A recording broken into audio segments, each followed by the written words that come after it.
বিভিন্ন জায়গার পলেস্তারা খসে পড়েছে, যত্রতত্র ছোট আকৃতির ফাটল। রংচটা জরাজীর্ণ ভবনটি গাইবান্ধা সদরের সুখানদিঘি সরকারি প্রাথমিক বিদ্যালয়।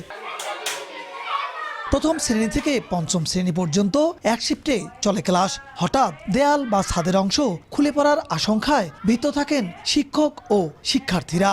বর্ষা মৌসুমে পরিস্থিতি আরও ভয়াবহ।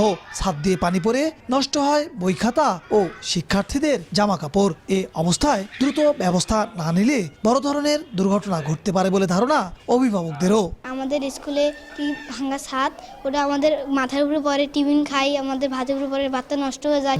জোর বৃষ্টি পড়ে তো আমার বই খাতা ভিজে যায়। সিমেন্ট বালু ওগুলো ঝরে পড়তেছে, মানে খুবই ঝুঁকিপূর্ণভাবে ক্লাস নেওয়া হচ্ছে। বৃষ্টি হলে খুব ভয়ের মধ্যেই থাকি যে কখন মাথায় সেই জগন্নাথ হলের মতো ছাদ মাথায় পড়ে ধসে।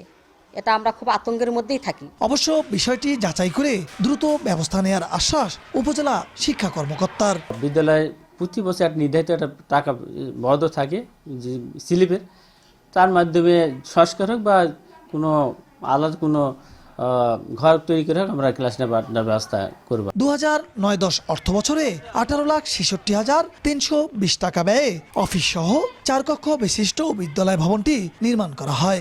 একই অবস্থায় সদর উপজেলার আরও 10টি বিদ্যালয়ের।